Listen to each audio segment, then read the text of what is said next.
Chapter 170.1 The Superior Grandmaster, who enjoys fine wine. There were 7 or 8 figures hovering in the air or standing on the walls on the edge of the imperial palace. All of them were raring to go, and all it would have required was a single instruction from the emperor for them to swoop in on Li at once. These old immortals and Grandmaster martial artists were all very familiar with one another and could work together very effectively. On a one-on-one basis, they knew that none of them would have been a match for Li, but they were certainly not so honorable that they wouldn't exercise their numbers' advantage. Outside the walls around the plaza, outside the Hall of Martial Valor, the chief eunuch rose to his feet. At this point, his red python robes were already in tatters, and his lips moved slightly as if to communicate something. The emperor nodded in response as he cautioned, "Be careful." At the same time, there were things brewing in the entire imperial palace and the capital city of Great Sway Nation. Over at the Ministry of Astronomy, 12 shimmering golden-armored warriors had emerged from the earth in all directions.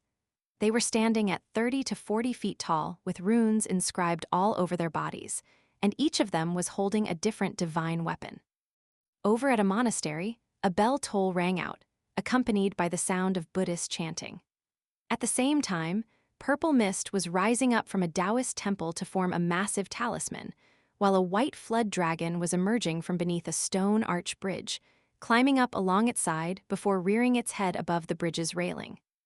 Inside the imperial palace, the dragon wall formation was protecting the imperial family, while outside the imperial palace, there was another vast, all-encompassing formation that had been nurtured by Great Sway Nation over the course of several centuries. The formation's purpose was to protect the entire capital city so that it would be able to deal with formidable external threats.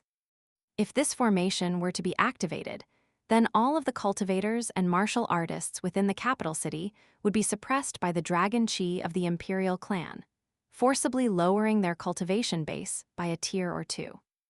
If a cultivator of the upper 5 tiers were to try and wreak havoc throughout the capital city, even if that cultivator were ultimately hunted down and killed, the damage that they would have been able to inflict upon the city prior to their demise would have still been immeasurable.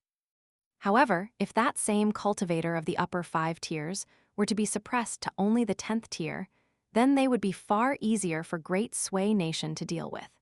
Even if everyone else also had their cultivation bases suppressed, the situation would have still been advantageous to Great Sway Nation as they would have had the numbers advantage. Even if a 10th tier cultivator were to go all out, trying to wreak as much havoc as possible without any regard for their own life, the damage that they would have been able to cause would have still been limited to an acceptable degree. Essentially, this formation acted like an obstacle on one's bridge of immortality, obstructing the circulation of qi within the bodies of cultivators and martial artists, thereby restricting their power. Back when Jewel Small World was suspended in the sky above the Great Li Empire, the formation that the 4 sages had jointly created had been able to suppress the use of all mystical abilities in the small world, and anyone who dared to forcibly unleash any mystical abilities within the boundaries of the small world would have suffered extremely severe backlash. Back then, the river-severing true lord, Liu Jimao, had only conducted some minor divination, but even so, he had several decades lopped off his lifespan, clearly indicating just how formidable the formation was. After rising to his feet, the chief eunuch slammed his own fists together with ferocious power, and a fierce look appeared on his face as he yelled, "Come to me." The 9 illusory, golden flood dragons lurking within the dragon wall formation instantly converged toward the chief eunuch from all directions, transforming into tiny golden snakes, each of which was around the same length as a human finger. These tiny snakes passed through the 7 orifices of the chief eunuch before fusing as one with his soul. All of a sudden, it was as if the chief eunuch had transformed into a golden deity from an ancient divine court, and he strode toward the hole in the wall. With each step that he took, golden ripples would spread over the ground. Instead of lowering his head so that he could pass through the hole in the wall, he smashed the entire wall to bits with a single swat of his hand before returning to the plaza outside the Hall of Martial Valor. Officials of the imperial court who assisted the emperor were known as dragon aides, while eunuchs who served the emperor were a tier below that, referred to as dragon servants.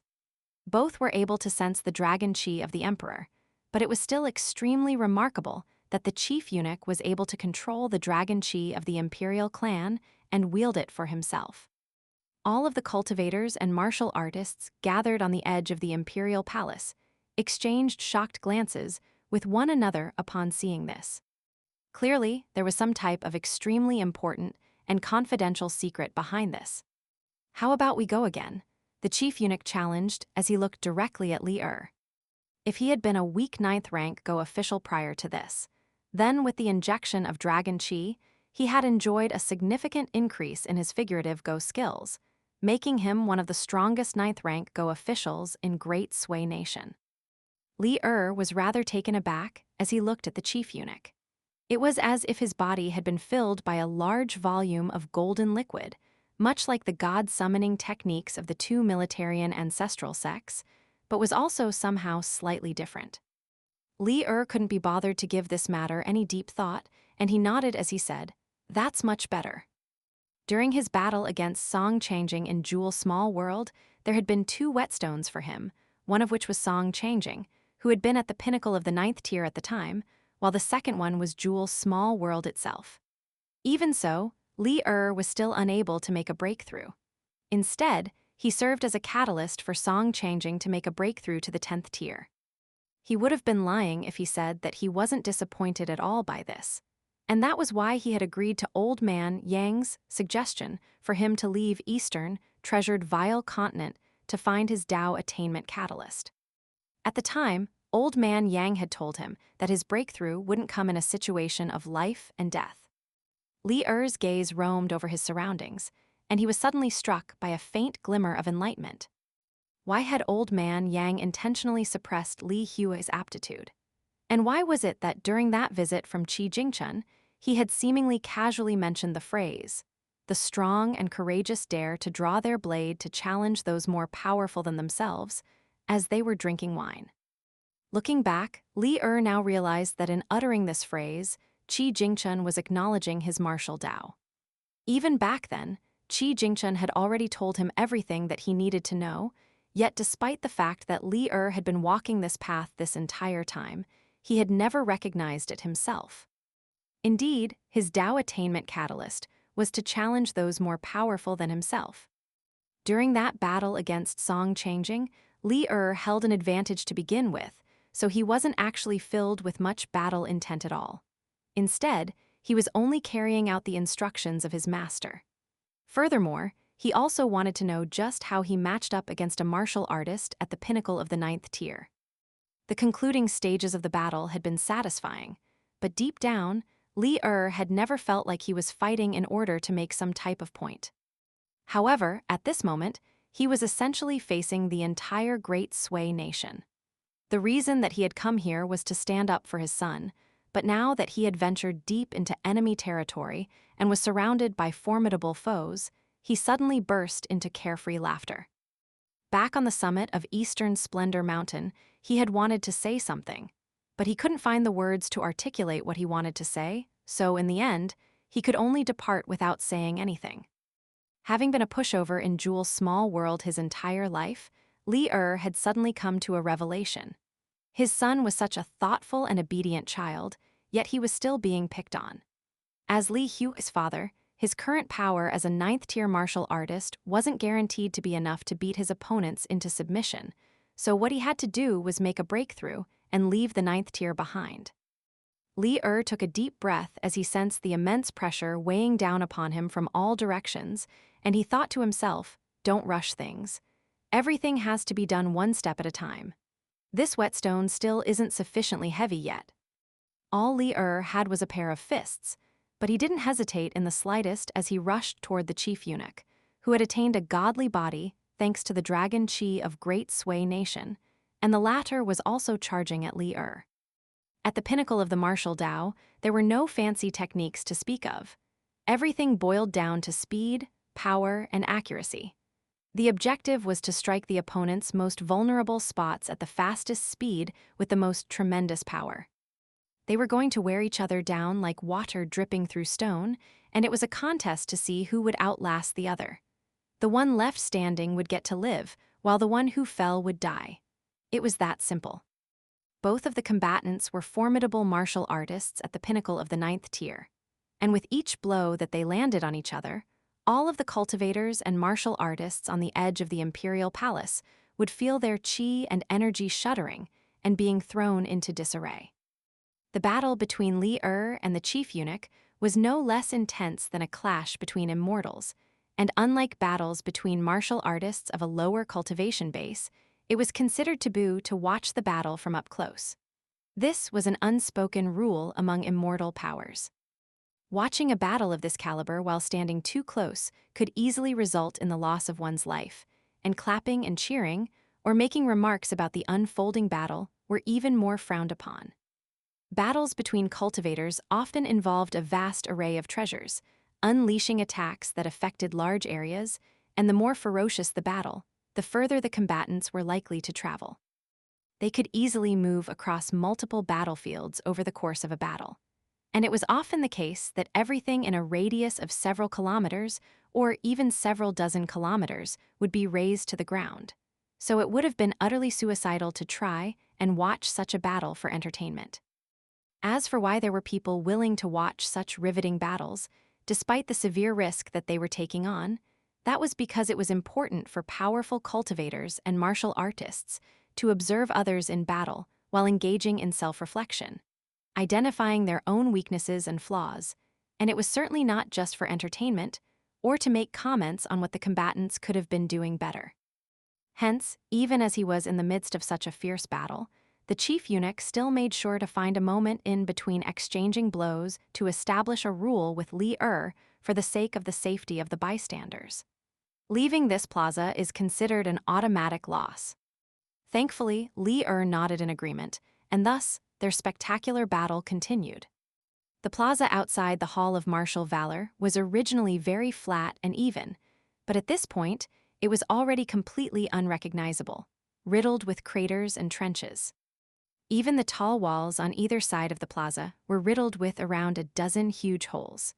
The wall behind Li only had 4 or 5 holes, but the wall behind the chief eunuch had clearly suffered more damage. There was one section of the wall that had 3 holes punched into it right next to one another, causing that section of the wall to completely collapse, and it was as if a gateway had been created. However, neither of them had retreated out of the boundaries of the walls, so the outcome of the battle was still yet to be decided. The chief eunuch was most definitely on the back foot, but he was only growing stronger as the battle progressed, and he wasn't displaying any signs of tiring. His red python robes were being torn apart further and further, but his indestructible godly body was still glowing as brightly as ever. In the imperial palace, the chief eunuch held all of the advantages. Not only had he been elevated from a weak 9th-tier martial artist to an extremely formidable one, the seemingly endless supply of dragon chi that was directly interconnected with the fortune of Great Sway Nation meant that he was essentially invincible. During the latest exchange of blows, the chief eunuch struck Li with a punch to the head, while Li's fist landed on his chest. Li was sent flying back before stomping down onto the wall behind him, launching himself forward at an alarming speed. The section of the wall that he had used as a launching pad instantly collapsed.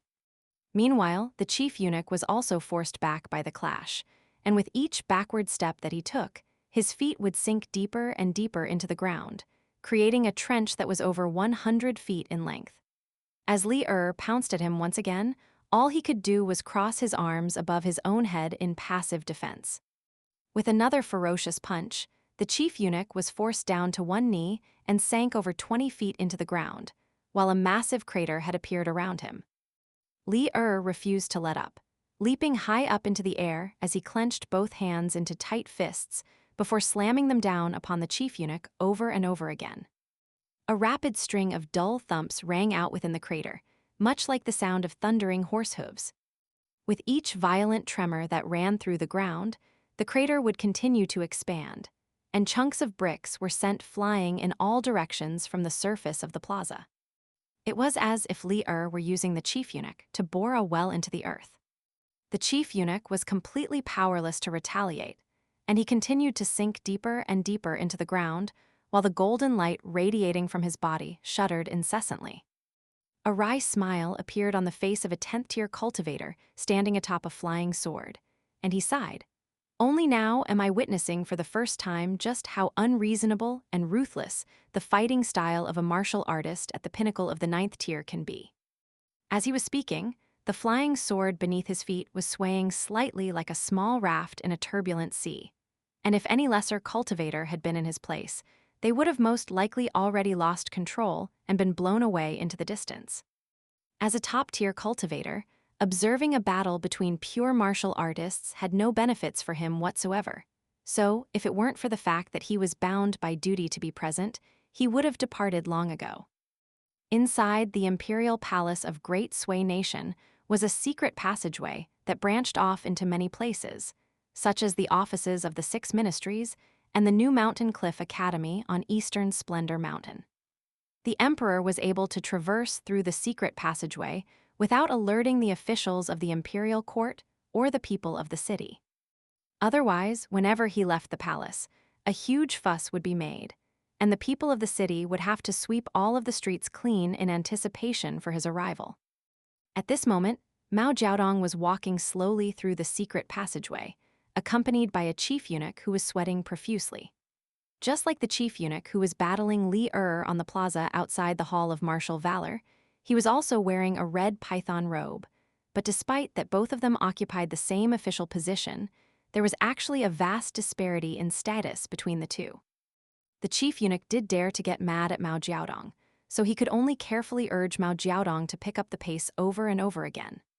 However, despite the fact that Mao Jiaodong verbally obliged each time, he wasn't walking any faster at all, and the chief eunuch was feeling so agitated that he was seriously considering picking up Mao Jiaodong and carrying him to the imperial palace.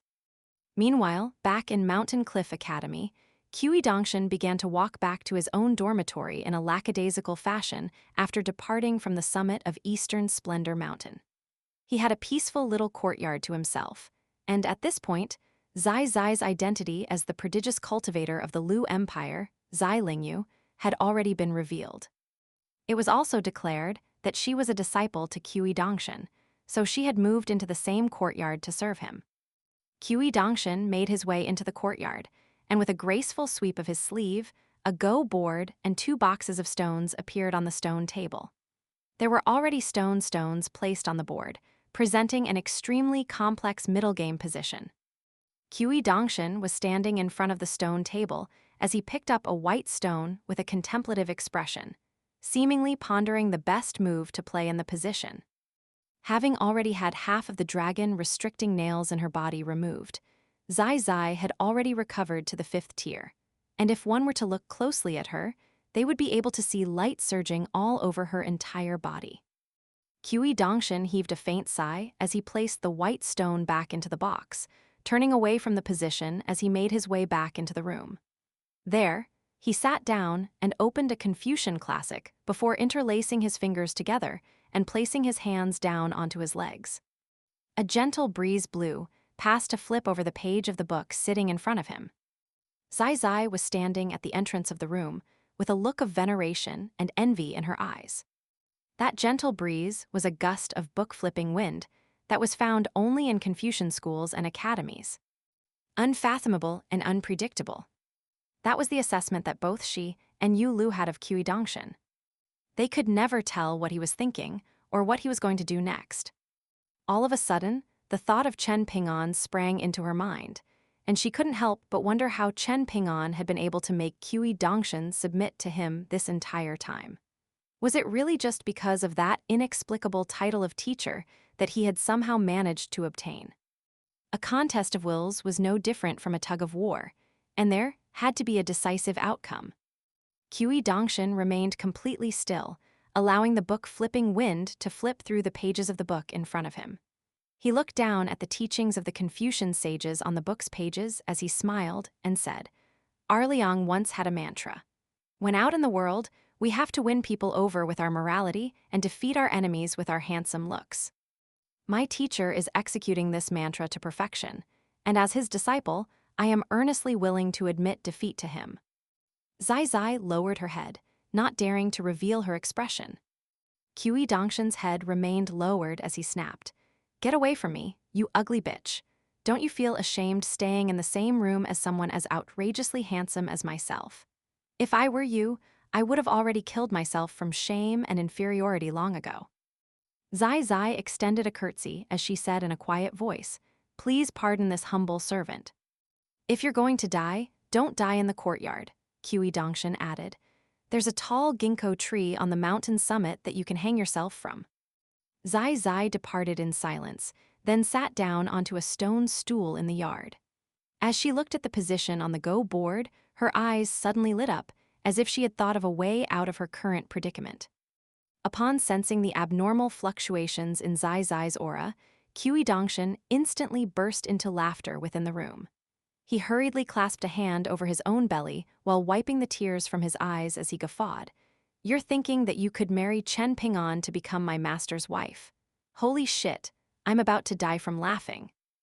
Zai Zai was instantly plunged back into the depths of despair, while Qi Dongshan was rolling on the ground with mirth.